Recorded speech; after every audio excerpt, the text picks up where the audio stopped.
नमः भगवते वासुदेवाय।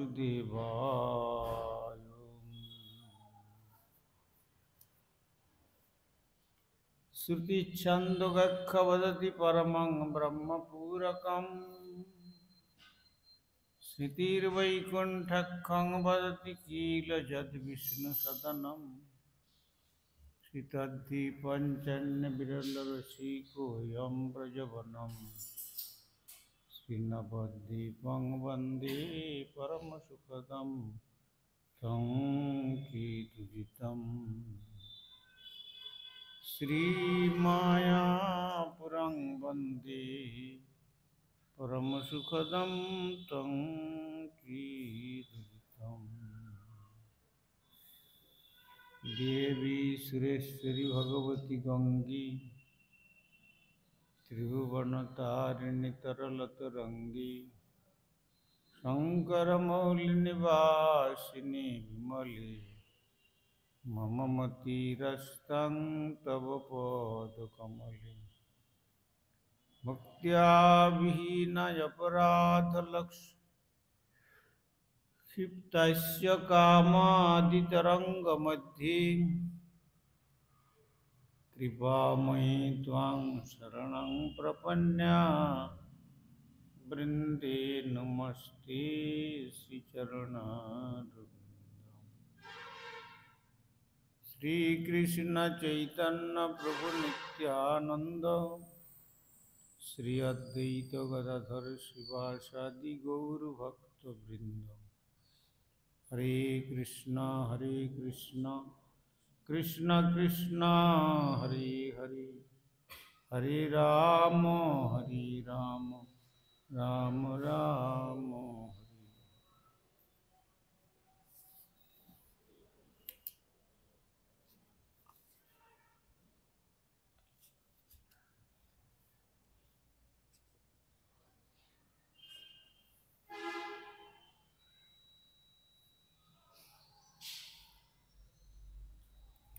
আমরা বিগত কল্য আস্বাদন করেছিলাম শ্রীমদ্ ভাগবতম দশম স্কন্ধের সপ্তদশ অধ্যায়ের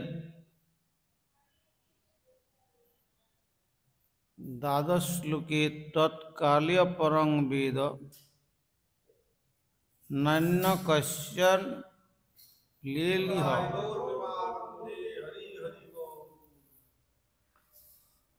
অবাৎসিত গরুড়াদ ভীত কৃষ্ণেন চ বিভাসিত।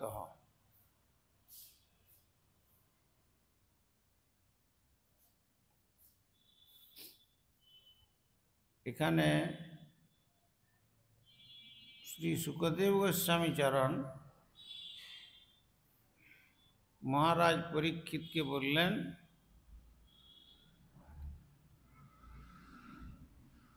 পৃথিবীতে যত সর্প,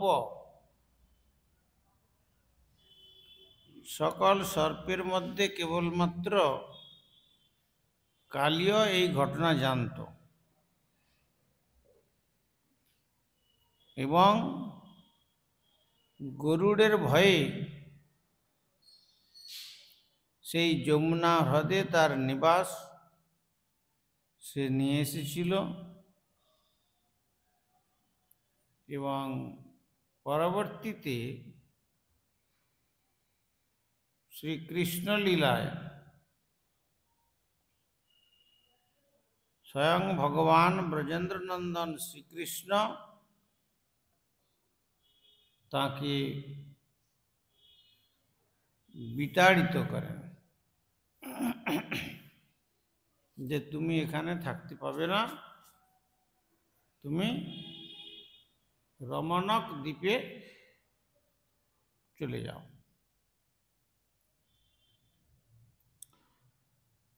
ত্রয়োদশ এবং চতুর্দশ সংখ্যক শ্লোকে পরে বলছেন, কৃষ্ণং হ্রদাদ বিনিষ্ক্রান্তম দিব্য সগন্ধবাসসম মহামণিগণাকীর্ণং জাম্বুনাদ পরিষ্কৃতম উপলভ্যতিতা সর্বে লব্ধ প্রাণ ইবাসব প্রমোদ নিভৃতাত্মানো গোপাপৃত্বাভিরে কৃষ্ণম হৃদাৎ বিনিষ্ক্রান্তম দিব্যস্রগন্ধবাসসম। শ্রীকৃষ্ণ হৃদাৎ অর্থাৎ সেই হ্রদের ভিতর থেকে নির্গত হয়ে দিব্য মাল্য গন্ধ ও বস্ত্র ধারণ করে মহামণিগণ অনেক সুন্দর রত্নের দ্বারা আকীর্ণম আচ্ছাদিত জাম্বুনদ স্বর্ণের দ্বারা পরিষ্কৃতম সুশোভিতম উপলভ্য দেখে উত্থিত হয়ে সর্বে তারা সকলে লব্ধ প্রাণা তাদের প্রাণ ফিরে পেয়েছেন। ইব ঠিক যেন অশব ইন্দ্রিয়গুলি প্রমোদ আনন্দে নিবৃত আত্মান পরিপূর্ণ হয়ে গোপগণ প্রীত্যা প্রীতির সঙ্গে অভিরে ভিরে তাকে আলিঙ্গন করলেন। অর্থাৎ ভগবান শ্রীকৃষ্ণ যখন সেই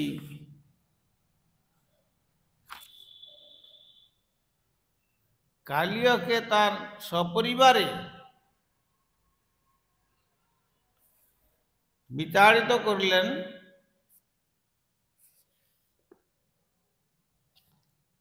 কৃষ্ণের কালীয় দমনের বর্ণনা পুনরায় আরম্ভ করে সুখদেব গোস্বামী চরণ বলতে লাগলেন, দিব্য মাল্য গন্ধ বস্ত্র ধারণ করে অনেক সুন্দর রত্নের দ্বারা আচ্ছাদিত এবং স্বর্ণের দ্বারা সুশোভিত হয়ে কৃষ্ণ হ্রদের ভিতর থেকে নির্গত হলেন। যেমনভাবে তাঁর দিব্য বসন ভূষণ গন্ধ মাল্য রত্ন দ্বারা ভূষিত থাকতেন, সেই রকম তার দ্বারা সুশোভিত হয়ে ভগবান শ্রীকৃষ্ণ হ্রদের ভিতর থেকে নির্গত হলেন। আর গোপগণ যখন তাকে দেখলেন,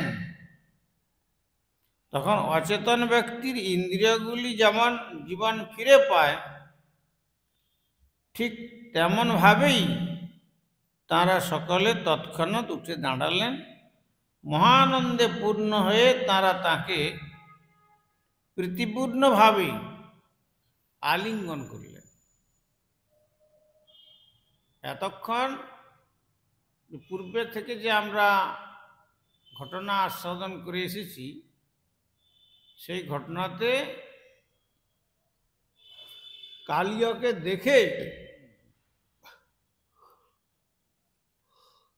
আর হ্রদে শ্রীকৃষ্ণের সঙ্গে কালিয়ের যে এইভাবে সব কালিয়ের দংশন আর কৃষ্ণের নৃত্য, তার দমন, এইসব দেখে কালিয়ের যে বিষ, সেই দংশন দেখে ব্রজবাসীরা প্রায় সকলে মৃতপ্রায় হয়ে মূর্ছিত হয়ে গেছিলেন। তারপরে যখন তিনি কালিয়কে বিতাড়িত করলেন, বিতাড়িত করে তার যেমন নব নব শৃঙ্গার বস্ত্র অলঙ্কারে বিভূষিত হয়ে যখন সেই কালীয় হ্রদ থেকে উঠে আসলেন, তখন সকলে ব্রজবাসীগণ মহানন্দে পূর্ণ হয়ে প্রীতিপূর্ণভাবে তাকে দিব্য আলিঙ্গনের দ্বারা তার শক্তির শ্রেষ্ঠত্ব দেখে তারা খুব আনন্দিত হলেন। যশোদা রোহিণী নন্দ গৈপ্য গোপাশ্চ কৌরব কৃষ্ণং সমেত লব্ধিহাম আসন শুষ্কা নগা অপি। যশোদা রোহিণী নন্দ গোপ্য গোপা চ কৌরব। হে কুরুবংশজ পরীক্ষিত, সুখদেব গোস্বামী চরণ বলছেন, যশোদা রোহিণী নন্দ, যশোদা মাতা, রোহিণী মাতা এবং নন্দ মহারাজ আর গোপ্য গোপরমণিগণ আর গোপা মানে গোপগণ চ কৌরব এবং শ্রীকৃষ্ণম সমেত লব্ধ, শ্রীকৃষ্ণ মিলিত হয়ে পুনরায় প্রাপ্ত ইহা তাদের চেতনা ক্রিয়া আসন হয়েছিলেন শুষ্কা নগা অপি, এমনকি শুষ্ক বৃক্ষসমূহের মতো। তাদের প্রাণ শক্তিকে পুনরায় প্রাপ্ত হয়ে যশোদা রোহিণী নন্দ মহারাজ এবং অন্যান্য সকল গোপরমণী ও গোপেরা কৃষ্ণের কাছে গেলেন, হে মহারাজ পরীক্ষিত, এমনকি শুষ্ক বৃক্ষগুলিও তারা জীবন ফিরে পেয়েছিল। মানে যে বিষের ক্রিয়াতে হ্রদের চতুর্দিকে যে বৃক্ষ, সেই বৃক্ষগুলোও মৃত্যুবরণ করেছিল, কিন্তু যখন ভগবান শ্রীকৃষ্ণ সেই কালিয়কে সেখান থেকে আবার নির্বাসিত করে উঠে এলেন, তখন যে বৃক্ষগুলির মধ্যেও প্রাণ ছিল না, সে বৃক্ষগুলিও পর্যন্ত পুনরায় প্রাণ ফিরে পেল। কারণ বৃন্দাবনের বৃক্ষ তো, বৃন্দাবনের বৃক্ষ তো সাধারণ বৃক্ষ নয়, কোনো ঋষি মুনি তপস্বী তারা সব বৃক্ষ জন্ম ধারণ করে বৃন্দাবনে লীলা রসাস্বাদন করছেন। কেন না বৃন্দাवन की वृक्ष लता का मरम ना जाने कोई, जहाँ डाल डाल और पात पात में राधा कृष्ण का नाम हो। বৃন্দাবনের বৃক্ষলতার মর্ম কেউ জানে না, তাদের ডালায় ডালায় পাতায় পাতায় রাধা কৃষ্ণের নাম রয়েছে, আর শ্রী রাধা কৃষ্ণের নাম কীর্তন হয়, বৃক্ষরাও কীর্তন করে। এই জন্য তারা ব্রজের বৃক্ষ, তারাও কৃষ্ণের বিরহে মৃতপ্রায় মৃত হয়ে গিয়েছিলেন, তারপরে তারা প্রাণ ফিরে পেলেন। রামশ্চাচ্যুতমালিঙ্গম জহাস্যানুভাববিৎ প্রেমনা তমঙ্কমারোপ্য পুনঃ পুনরুদীক্ষতম গাববৃষা বৎসতর্যম লেভিরে পরমাঙ্গমুদম। রাম শ্রী বলরাম চ অচ্যুতম, অচ্যুত পরমেশ্বর ভগবান শ্রীকৃষ্ণকে আলিঙ্গন করে জহাস তিনি হাসলেন। ঐশ্য তার অনুভবাৎবিদ সর্বশক্তিমত্তা ভালোভাবে জানতেন, কেননা বলদেব শ্রীকৃষ্ণের শক্তিমত্তা সম্বন্ধে তিনি ভালোভাবে জানতেন। আর প্রেম না প্রেমবশত তম অঙ্কম আরোপ্য, তাকে তার নিজের কোলে তুলে ধরে পুনঃ পুনঃ বারে বারে উদেক্ষত নিরীক্ষণ করেছিলেন যে এই কালীয় যে দংশন, কালীয়র দংশনে শ্রী ভগবানের কোনো অঙ্গ ক্ষত বিক্ষত হয়েছে কিনা। বলদেব কোলে তুলে নিয়ে ভগবান শ্রীকৃষ্ণের সর্বাঙ্গ নিরীক্ষণ করছেন। গাব গাবি সকল, বৃষা বৃষগণ, বৎসতর্ষ স্ত্রী বৎসগণ, লেভিরে তারা লাভ করেছিল পরম মুদম, মানে পরমাম মুদম, পরম আনন্দ। কৃষ্ণের শক্তির প্রভাব ভালোভাবে অবগত হয়ে শ্রী বলরাম তাঁর অচ্যুত ভ্রাতাকে আলিঙ্গন করে হাসলেন। গভীর স্নেহবশত বলরাম শ্রীকৃষ্ণকে কোলে তুলে নিয়ে বারংবার তাঁর দিকে নিরীক্ষণ করছিলেন। গাভী বৃষ ও স্ত্রী বৎসরাও পরমানন্দ লাভ করেছিল। যখন ওই কালীয়কে হ্রদ থেকে নির্বাসিত করলেন, করে যখন তিনি উঠলেন, যেমন সেখানে যশোদা মাতা, রোহিণী মাতা এবং নন্দ মহারাজ প্রমুখ এবং গোপগণ, গোপরমণিগণ, এমনকি শুষ্ক বৃক্ষগুলো যেন মৃত হয়ে গিয়েছিল, প্রাণ ফিরে পেল, তেমনি আবার শ্রীকৃষ্ণের যে সর্বশক্তিমত্তা সেটা বলরাম খুব ভালোভাবেই জানতেন।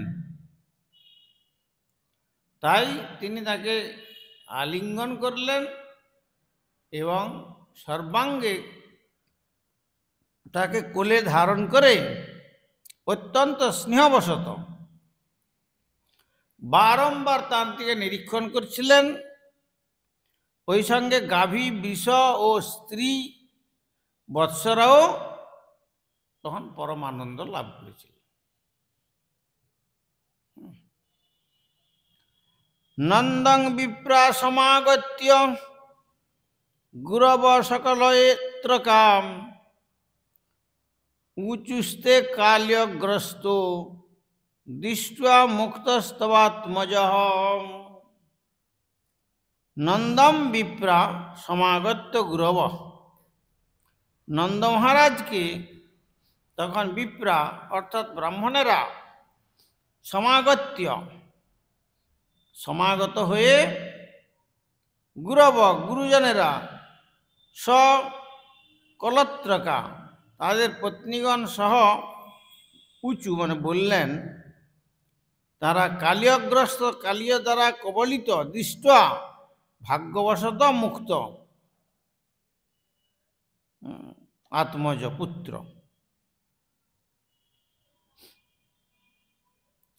আর এই দৃশ্য দেখে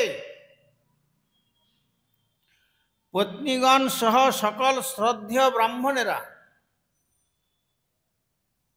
ভাগুরী ঋষি, দুর্বাসা আদি যে সমস্ত ঋষিগণ সুধাম বৃন্দাবনে অবস্থান করছেন, ভজন করছিলেন, সে সমস্ত ঋষিপত্নীগণ আর সমস্ত ব্রাহ্মণগণ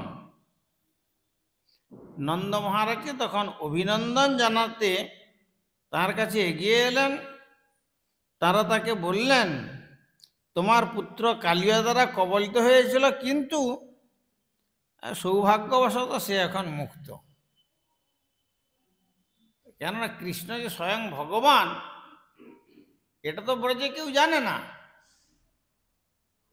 ব্রজে তো শান্ত দাস্য সখ্য বাৎসল্য মধুর স্বকীয়া পরকীয়া পর্যন্ত স্থান, এর মধ্যে তো ভগবত্তার স্থান প্রকাশ পায় না। ঐশ্বর্য দেখিলেও নাহি মানে কেবলার রীতি। ব্রজভক্তির এইটাই বৈশিষ্ট্য। তারা ঐশ্বর্য যদি কখনো কখনো ভগবান দেখিয়েছেন, দেখলেও তারা মনে করতেন ওটা মনে হয় কিছু একটা ভুল টুল কিছু হবে, কিছু একটা আমাদের ভ্রম হচ্ছে। যখন সেই যমুনার তটে গিয়ে শ্রী ভগবান মৃত্তিকা ভোজন করলেন,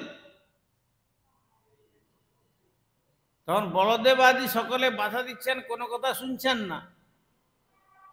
তখন গোচারণ করে ফেরার পথে বলরাজ দেব একটু আগে এসে মা যশোমতীকে বলে দিলেন যে, মা, তোমার গোপাল আজকে ব্রহ্মাণ্ড ঘাটে প্রচুর পরিমাণ আমার বারণ করা সত্ত্বেও মৃত্তিকা ভক্ষণ করেছে, তুমি একটু ভালো করে তাকে বুঝিয়ে দাও, কেননা তা নাহলে শরীর খারাপ করবে। বাৎসল্য রস। তো গোপাল যখন আসলেন তখন গোপালকে তিনি কোলে নিয়ে স্নান টান করিয়ে আদর করে জিজ্ঞাসা, হ্যাঁ রে গোপাল, তুই সেই আজকে এত মাটি খেয়েছিস কেন? গোপাল কি বললেন, না, সর্বে মিথ্যা বদন্তি, সখারা বলেছে সব মিথ্যা কথা বলেছে, আমি তো মাটি খাই নাই। তখন মা বলছেন, যশোমতী বললেন যে, কেন বলদেব বলে গেল যে? বলদেব যখনই বলেছেন বলদেব বলে গেল, বাস। তখন বলছেন, আমি আর তোমার কথায় কোনো তর্ক করতে চাই না, তুমি আমার মুখ দেখলে তো মাটি খাওয়ার চিহ্ন দেখতে পাবে, মুখ দেখো। হ্যাঁ, ঠিক বলেছ। যখন কৃষ্ণ মুখবেদন করছেন তখন দেখলেন অনন্ত বিশ্বব্রহ্মাণ্ড, 84 গ্রহ ব্রজমণ্ডল, যমুনা, গোপ গোপী গাভী, নন্দ বাবা, যশোমতী, সব তার মুখগহ্বরের মধ্যে। আর অনন্ত বিশ্বব্রহ্মাণ্ড তার মুখগহ্বরের মধ্যে দেখতে পাচ্ছে। শুধু একটা ব্রহ্মাণ্ড না, অনন্ত বিশ্বব্রহ্মাণ্ড। এই যে বিশ্বরূপটা দেখলেন, এই বিশ্বরূপের সঙ্গে অর্জুনের বিশ্বরূপের সঙ্গে পার্থক্যটা কোথায়? এই বিশ্বরূপেতে যশোমতী যখন বলছেন, কিমিদম স্বপ্নম, এটা কি আমি স্বপ্ন দেখলাম নাকি? যাও, তুমি যেই হও না কেন, তুমি আমার ছেলে, ব্যাস। একবারে বাৎসল্য করে কোলে জড়িয়ে ধরলেন। এই ঐশ্বর্য দেখেও ঐশ্বর্য স্থান পেল না ব্রজেতে। কিন্তু কুরুক্ষেত্রে যখন অর্জুনকে ঐশ্বর্য দেখালেন, কুরুক্ষেত্রে হচ্ছে সখ্যভাব, কিন্তু সখ্যভাব হলে কি হবে? কুরুক্ষেত্রের সখ্যটি কি সখ্য? গৌরব সখ্য। আর ব্রজে হচ্ছে বিশ্রম্ভ সখ্য। তো সেইটা যখন কুরুক্ষেত্রে দেখলেন, দেখে তখন কৃষ্ণ বলছেন যে, অর্জুন বলছেন যে, আমার হাত কাঁপছে, চোখ অন্ধকার হয়ে যাচ্ছে, আমি আর এই তোমার এই রূপ দেখতে পাচ্ছি না। দৃশ্যেদং মানুষং রূপং তব সম্যং জনার্দন, হে জনার্দন, তুমি আমাকে সে আগের সেই দ্বিভুজ রূপ দর্শন দাও বাবা, আর পাচ্ছি না আমি সহ্য করতে।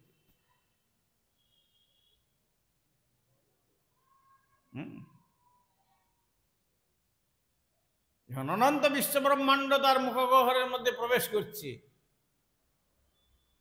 আর সমস্ত কৌরব সেনা আদি সব তার আগের থেকে সব মুখে ঢুকে যাচ্ছে, সব শেষ হয়ে গেছে যেন। এইসব দৃশ্য দেখে অর্জুন আর সহ্য করতে পারল না।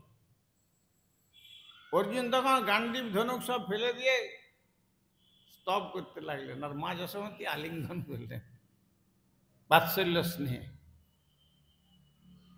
এইখানে হচ্ছে পার্থক্য। ব্রজের সঙ্গে, ব্রজের ভক্তির সঙ্গে, এই জন্য মথুরার ভক্তি বলুন, কুবজার বা পঞ্চপাণ্ডবের ভক্তি, বা দ্বারকায় রোহিণী রুক্মিণী সত্যভামাদির ভক্তি, বা কুরুক্ষেত্রের এই গীতার ভক্তি, এই ভক্তির কারো সঙ্গে ব্রজভক্তির সঙ্গে মিল হবে না। মথুরা থেকে, দ্বারকাব্য থেকে, কুরুক্ষেত্র থেকে, এইসব যে এসব বাসুদেবের, বসুদেব নন্দন বাসুদেব, যিনি কংস কারাগারে আবির্ভূত হয়েছিলেন। আর বৃন্দাবনে হচ্ছেন যশোমতীর নন্দন। তিনি বৃন্দাবনং পরিত্যজ্য পাদমেকং ন গচ্ছেন। তিনি বৃন্দাবন পরিত্যাগ করে এক পাও কোথাও যান না, সর্বক্ষণ তিনি বৃন্দাবনে থাকেন। কখনো প্রকাশন, ভক্তগণকে আনন্দ দান করার জন্য, আবার আবার কখনো কখনো তাদেরকে বিরহ দেন দুঃখ দিয়ে বা অদর্শন দিয়ে। কেন? বিরহ ছাড়া সম্ভোগটা পুষ্টি লাভ করে না। বিরহটা কার হয়? যার মিলন হয়েছে তার সঙ্গে বিরহ হয়। যার সঙ্গে কোনো পরিচয় নেই, তার কথা শুনলে কোনো দুঃখ হবে? এই যে সেদিন এক ভদ্রলোক এখানকার মারা গেলেন, যারা জানে তার সম্বন্ধে, আহা হা, অকস্মাৎ এরকম অঘটনটা ঘটে গেল, তাদের মনে একটু কষ্ট হবে। আর যাকে জানে না, সাধারণ লোক যারা রাস্তার পথিক যাচ্ছে, যে একটা লোক মারা গেছে, হ্যাঁ, সেই রকম একটি হচ্ছে বিশ্রম্ভ সখ্য, আর একটি হচ্ছে গৌরব সখ্য। বিশ্রম্ভ সখ্যটি হচ্ছে ব্রজে, আর গৌরব সখ্য ওইসব স্থানে।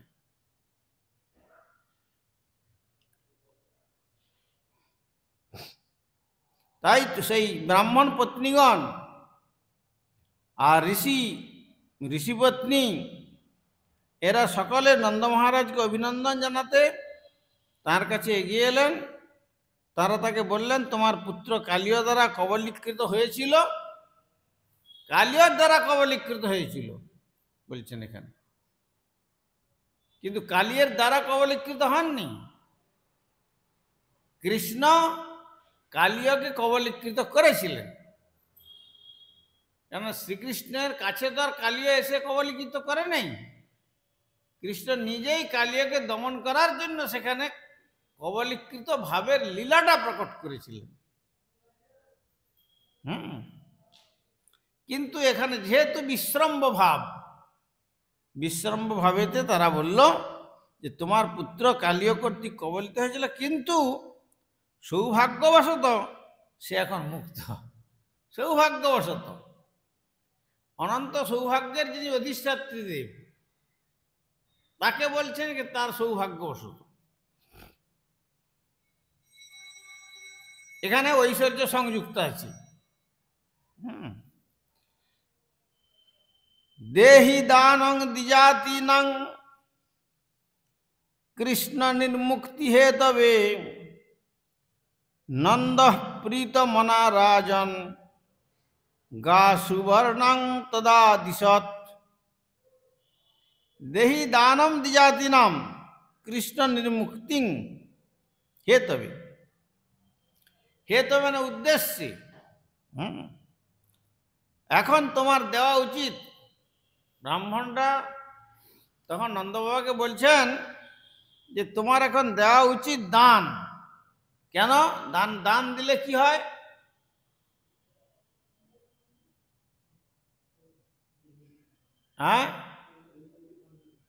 হ্যাঁ, দান দিলে যদি কারো কখনো দুর্গতি থাকে, গ্রহ বৈগুণ্য দোষ থাকে, বা কোনো অশুভ লগ্ন থাকে, এ সমস্ত খণ্ডন হয়। দানে দুর্গতি খণ্ডনম। কিন্তু কোথায় দান? এটা হচ্ছে সৎপাত্রে দান। সৎপাত্রে দান বলতে ভগবান ভক্ত, মানে গুরু বৈষ্ণব ভগবান, এক কথা। গুরু বৈষ্ণব ভগবানের উদ্দেশ্যে যিনি যত দান করবেন,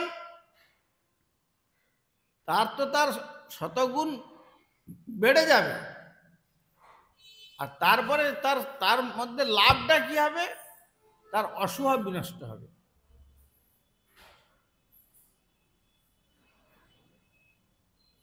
पंखी चंच भर ले गए, नदी ना घटे नीर, दान दिए तो दान नहीं घटे, कहे गए दास कबीर।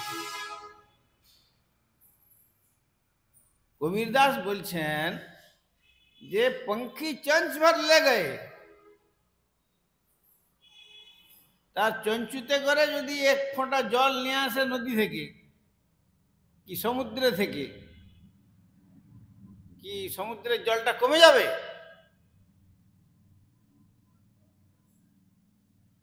কমে না।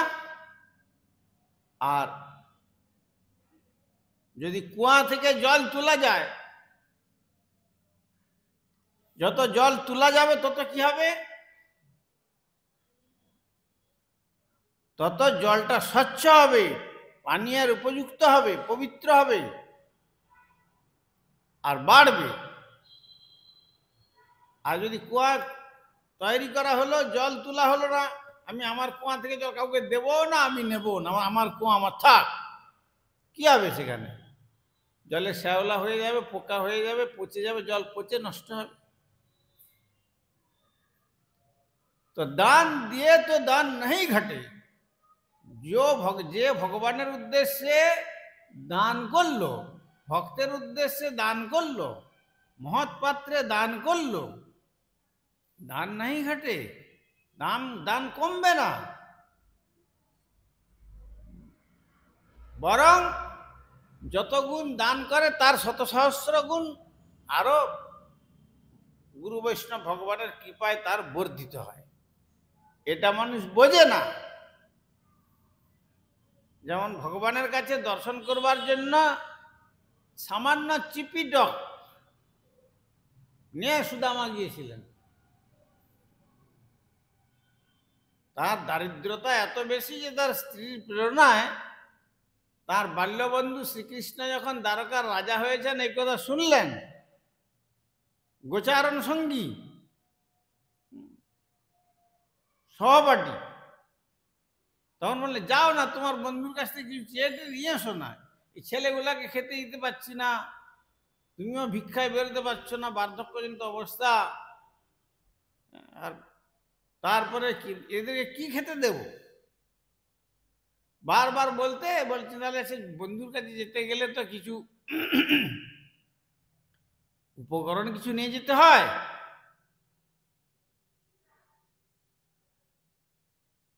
রিক্ত হস্তং ন পশ্যেৎ তু দৈবজ্ঞং ভেষজম গুরু। ভগবানের মন্দিরে কখনো খালি হাতে আসতে নাই। যদি খালি হাতে কেউ আসে তার যা থাকে সব খালি হয়ে যায়।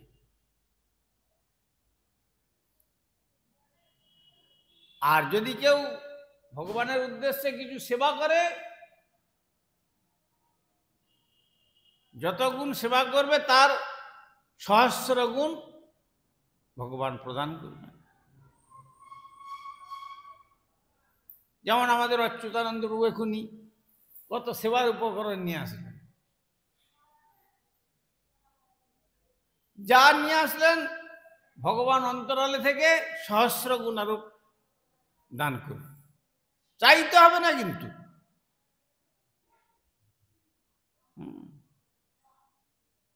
আর ভেষজম, বৈদ্যের কাছে বলছেন যে ঔষধ যদি খাওয়া যায়, টাকা না দিলে ডাক্তারকে ঔষধের ক্রিয়া সম্পূর্ণ হয় না। এটা বৈদিক সংস্কৃতি, যে ডাক্তারের একটা কিছু, সে 1 টাকা হোক 2 টাকা হোক কিছু একটা তাকে ফিস দিতে হয়। আর গুরুগৃহে, গুরুর কাছে যেতে গেলে তদ্বিজ্ঞানার্থম সগুরু চেত সমিত পানি, গুরুদেবের কাছে যেতে গেলে অন্তত কিছু না হলেও সমিত হস্তে যেতে হয়, মানে গুরু সেবার কোনো উপকরণ নিয়ে গুরুদেবের কাছে যেতে হয়, গুরু বৈষ্ণবের কাছে। এই জন্য ভাগবত বলে রিক্ত হস্তক ন পশ্যেৎ। ভগবানকে আসলাম, ভগবানের দর্শন প্রার্থনা করলাম, ঠাকুর তুমি আমাকে দর্শন দাও, এই বলে প্রার্থনা করে চলে গেলাম না। ভগবানের কাছে আসলে কিছু উপকরণ নিয়ে ভগবানকে দিতে হয়, দিলে ভগবান কিরকম, এই যেমন সুদামা বিপ্র তার স্ত্রীকে বললেন তাহলে কিছু দাও, সেখানে আমি যে যাব তাহলে কিছু দাও, অন্তত নিয়ে যাই। বলে থাকলে কি আর তোমাকে বলতাম যেতে, তাহলে রিক্ত হস্তে ভগবানের দর্শন করতে যেতে পারবো না, আমি শূন্য হস্তে যেতে পারবো না। তাহলে তখন তার পত্নী কি করলেন, পাশের কয়েকটা বাড়িতে একটু ভিক্ষা চাইতে গেলেন।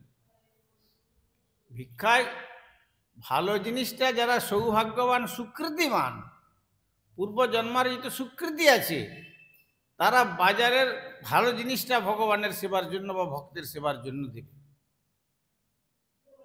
আর না হলে যাদের সৌভাগ্য নেই, দুর্ভাগা, তারা দোকানের মধ্যে দেখবে কোন জিনিসটা সব থেকে খারাপ, খুঁজে খুঁজে খুঁজে খুঁজে দেখবে যে একটা শশা পড়ে আছে, তাই পোকা অর্ধেকটা খেয়ে গেছে, পোকাটা হাত দিয়ে চেপে ধরে না নিয়ে যা।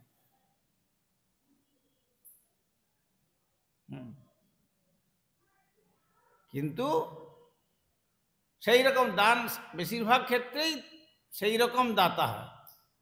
আর যারা সৌভাগ্যবান দাতা, তারা ভালো জিনিসটা দেয়, ভালো জিনিস। তো তার স্ত্রী যখন ভিক্ষায় গিয়েছে, সেই রকম না চিড়ে আর না চাল,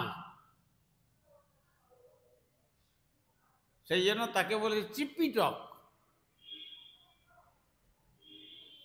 একটা ছেঁড়া ওড়নায় বেঁধে কাঁধে ঝুলিয়ে নিয়ে আর চলছেন, কৃষ্ণের নাম কীর্তন কীর্তন করতে করতে গেছেন, অনেক বড় ঘটনা। তো সেখানে গিয়ে যখন যাই হোক, যখন ভিতরে গেলেন, আর কৃষ্ণ তাকে একবারে বাহু ধরে আলিঙ্গন করলেন, নিজের সিংহাসনে বসালেন, পা ধুইয়ে দিলেন, চরণামৃত মাথায় নিলেন। তারপরে এইসব দেখে রুক্মিণী সত্যম, বাবা এই হাড় কখানা আছে, এই জীর্ণ ব্রাহ্মণ, কি রে বাবা, এর জন্য এইরকম তো কোনোদিন দেখিনি। তখন তারা বলছেন না জানি কি অপরাধ হয়ে যায়। তখন তারা আবার চামর বেজন করতে শুরু করলেন, দুজন দুপাশে, এইভাবে সব সেবা টেবা করলেন। তারপরে বলছেন আচ্ছা সখা, তুমি যে এতদিন পরে এসছ, তোমার খবর কি? তখন খবর বলছেন খবর তো আছে। কি খবর? তোমার যা খবর আমারও তাই খবর। তোমার এরা সব কারা? 16,108 জনকে দেখতে পাচ্ছি। বলে আমার স্ত্রী। তো কই তোমার এতগুলি স্ত্রী বিবাহ হলো, আমাকে একবার চিঠিপত্র দিয়ে খবরটা দিয়েছিলে? যাক, তুমিও দাওনি আর আমিও দেয়নি, দুজনে সমান। আমারও স্ত্রী, আমিও বিয়ে করেছি,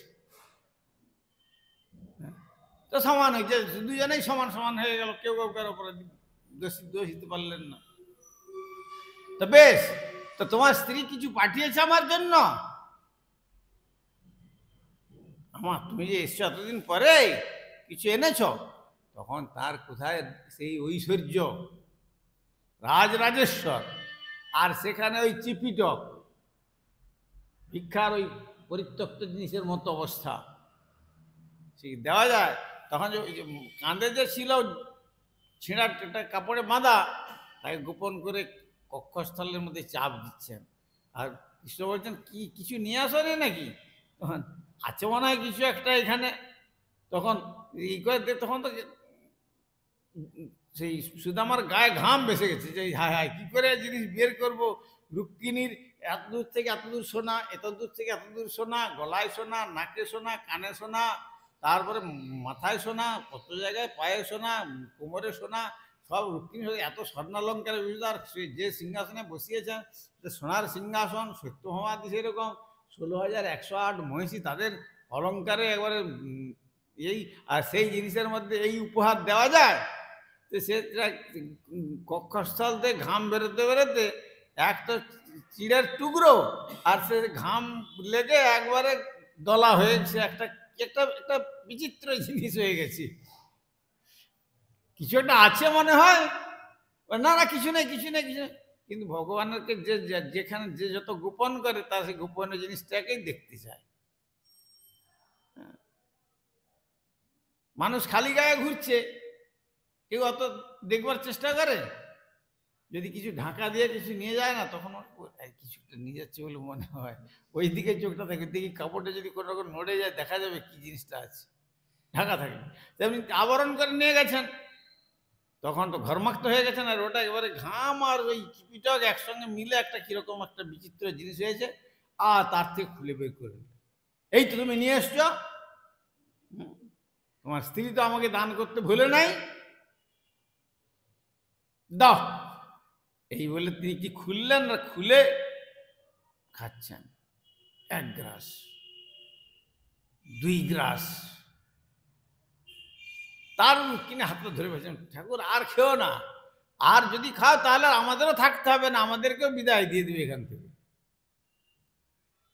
ওই দুই গ্রাস চিপিটক ভোজনের ফলটা কি? তারপরে যখন রাস্তায় ফিরে আসছেন, ফিরে আসতে আসতে মনে হলো, আরে যে জন্য গিয়েছিলাম, স্ত্রী যে পাঠালো কিছু চেয়ে আনতে, সে কথা তো ভুলে গেলাম। না না, ভুলি নাই। কাহং দরিদ্র পাপিয়ান কহ কৃষ্ণ শ্রী নিকেতনম ব্রহ্মবন্ধ রীতি স্মহং বহুভ্যাং পরিরম্ভিত। কাহং দরিদ্র পাপিয়ান, আমি কোথায় দরিদ্র মহাপাপী ব্রাহ্মণ, আর ক কৃষ্ণ শ্রী নিকেতনম, আর কোথায় শ্রীকৃষ্ণ দ্বারকাধীশ রাজরাজেশ্বর ব্রহ্মবন্ধু। আমি ব্রাহ্মণাধম হলেও মাহং বাহুভ্যাং, তিনি আমাকে বাহু ধরে আলিঙ্গন করলেন, এর থেকে আর কি অধিক প্রাপ্য থাকতে পারে? এই তো যথেষ্ট আমার পক্ষে। সেখানে যদি চাই তাহলে কি মর্যাদা থাকবে? বলে ঠিক আছে, ঠিক আছে। আবার যখন সেখানে ফিরে আসলেন সুদামাপুরী, এসে আর ঘর খুঁজে পাচ্ছেন না। আরে ঘর কোথায় গেল এখানে, আর আমার স্ত্রীটাই বা গেল কোথায়? সেখানে দেখছি বিরাট রাজপ্রাসাদ হয়ে গেছে, আর কত কর্মচারী, দাস দাসী, আর তার পত্নী তখন মানে একবার রাজরানীর মতো নানা রকম অলঙ্কারে বিভূষিতা হয়ে একবারে সব, সে বিরাট আড়ম্বরপূর্ণ অবস্থা। তখন সুদামা জিজ্ঞাসা করছে প্রতীককে, আচ্ছা এখানে একটা যে কুটির ছিল, জীর্ণ কুটির, সে কুটিরটা কোথায় বলুন তো? তখন বলছে সুদামা বলে একটা ব্রাহ্মণ ছিল এখানে, স্বামী স্ত্রী বাচ্চা বাচ্চা নিয়ে, কিন্তু যেদিন সুদামা এখান থেকে চলে গেছে, তার কয়েকদিন পরে একটা রাত্রে দেখা গেল এইরকম বিরাট রাজপ্রাসাদ হয়ে গেছে। বলে তার স্ত্রীটা ওই ঘরের মধ্যে আছে, তার এখন অনেক দাস দাসী। বলে তাই নাকি? বলে হ্যাঁ। তাকে খবর দিলেন, খবর দিতে দেখলেন যে স্ত্রী এত অলঙ্কার আর বস্ত্র বসন ভূষণ একবারে সে বহুমূল্য রত্ন নানা রকম ভাবে সহিত। তখন সুদামা বলছেন, ঠাকুর তুমি আমাকে এইসব দিয়ে বঞ্চনা করবে? তোমার দরকার ছিল তুমি যদি থাকবে তো তোমার ওই ঐশ্বর্য থাকো, আর আমি আমার যেমন পর্ণকুটির, আমি পর্ণকুটির থেকে অনন্ত বিশ্বের আরাধ্য দেব, আমার সেই দ্বারকাধীশ, আমার যে বাল্য বন্ধু, হ্যাঁ সহপাঠী, আমি তার নাম স্মরণ করি। পরিদানং পাবনে ভো বৈষ্ণবে ভো নম। হরিহরয় নম কৃষ্ণ যাদবায় নম, হরিহরয় নম যাদবায় মাধবায় কেশবায় নম, যাদবায় গোপাল গোবিন্দ রাম শ্রী মধুসূদন, গোপাল গিরিধারী গোপীনাথ মদন মোহন, শ্রী চৈতন্য নিত্যানন্দ শ্রী অদ্বৈত সীতা, শ্রী চৈতন্য হরি গুরু বৈষ্ণব ভাগবত গীতা। रूप सनातन भट्ट रघुनाथ শ্রীজীব গোপাল ভট্ট দাস রঘুনাথ এই ছয় গোসাইর করি চরণ বন্দন যাহা হইতে বিঘ্ন নাশ অভীষ্ট পূরণ এই ছয় গোসাই যার মুই তার দাস সবার পদ রেণু মোর পঞ্চগ্রাস তাদের চরণ সেবী ভক্ত সন্নিবাস জনমে জনমে হয় এই অভিলাষ এই ছয় গোসাই যবে ব্রজ কইলা বাস রাধা কৃষ্ণ নিত্য লীলা করিলা প্রকাশ আনন্দে বল হরি ভজ বৃন্দাবন গুরু বৈষ্ণব পদে মজাইয়া মন গুরু বৈষ্ণব পাদ পদ্ম করিয়া হরি নাম সংকীর্তন কহে নরোত্তম দাস হরে কৃষ্ণ কৃষ্ণ কৃষ্ণ হরে হরে হরে রাম রাম রাম হরে হরে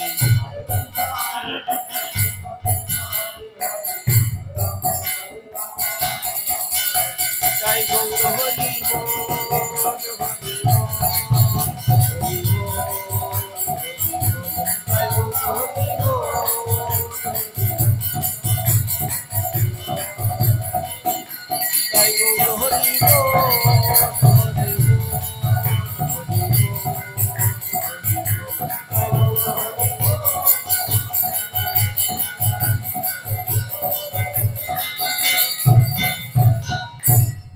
श्री गुरु गौरांग गंधर्विका गिरिधारी श्री राधा गोविंद गोपीनाथ मदन मोहन श्री श्री राधा दामोदर जी श्री गौर सुंदर श्री जगन्नाथ देव गिरिराज महाराज ग्रंथराज श्रीमद् भागवतम तुलसी महारानी तथा संध्याकालीन अधिवेशन महामहोत्सव की जय परमाराध्य श्री गुरुपाद पद्म विष्णुपाद श्री श्रीमद भक्ति कुमुद संत गोस्वामी ठाकुर की जय जगत गुरु श्रील प्रभुपाद भक्ति सिद्धांत सरस्वती गोस्वामी ठाकुर की जय सपार्षद श्रीनंदन श्री गौर सुंदर की जय सपार्षद श्रील प्रभुपाद की जय श्री रूपानुग गुरुवर्ग की जय ग्रंथराज श्रीमद् भागवतम की जय समागत भक्तवृंद की जय श्रीपाद अच्युतानंद प्रभु की जय निताई गौर ब्रह्मानंदे हरि हरि